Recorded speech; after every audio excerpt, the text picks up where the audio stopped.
পবিত্র কোরআন থেকে বিষয়ভিত্তিক আলোচনা।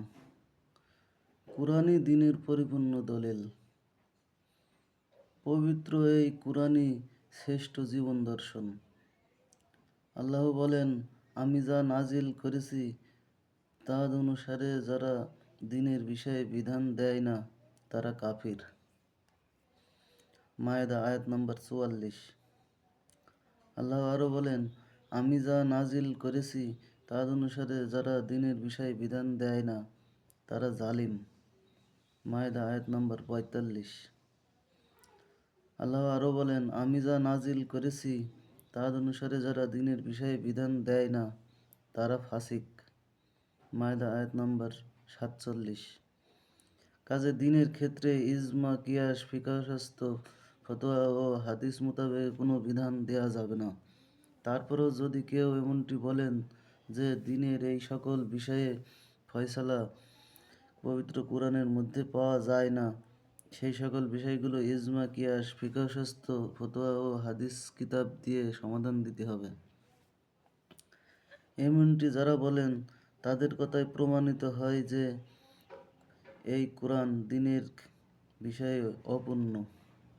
কিন্তু না, এই কোরআন দ্বীনের ক্ষেত্রে পরিপূর্ণ। কারণ সর্বশেষ ওহীর মাধ্যমে আল্লাহ জানিয়েছে, আজকে তোমাদের দ্বীনকে পরিপূর্ণ করে দিলাম। মায়েদা আয়াত নম্বর 3। কাজে এই কোরআন দ্বীনের ক্ষেত্রে পরিপূর্ণ দলিল, এতে কোনো সন্দেহ নেই। দ্বীনের ক্ষেত্রে কোরআন ব্যতীত অন্য কোনো কিতাবের কোনো প্রয়োজন নেই। তারপরেও যদি কেউ বলেন যে নবী মুহাম্মদ সাল্লাল্লাহু আলাইহি সাল্লামকে অনুসরণ করার ক্ষেত্রে হাদিসের অনুসরণ করা দরকার, তাদের দৃষ্টি আকর্ষণ করে বলতে হচ্ছে যে নবী মুহাম্মদ সাল্লাল্লাহু আলাইহি সাল্লাম যা অনুসরণ করেছে তা যারা অনুসরণ করেন তারাই নবী সাল্লাল্লাহু আলাইহি সাল্লামের অনুসারী।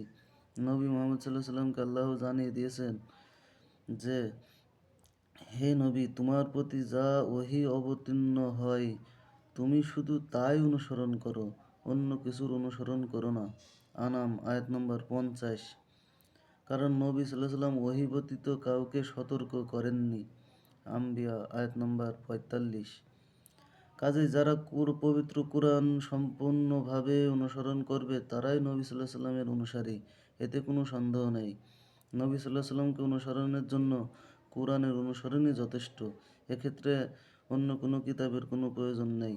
তারপরে যদি কেউ এমনটি বলে যে দ্বীনের ক্ষেত্রে এই কোরআনই যদি একমাত্র দলিল হয়, তাহলে এত কিতাব পুস্তক বাজারে কিভাবে এলো? তাদের দৃষ্টি আকর্ষণ করে বলছি, আল্লাহ বলেন, দুর্ভোগ তাদের জন্য যারা নিজ হাতে কিতাব রচনা করে উহা আল্লাহর নামে চালিয়ে দেয় এবং স্বল্প মূল্যে বাজার বিক্রি করে। বাকারা আয়াত নম্বর 89।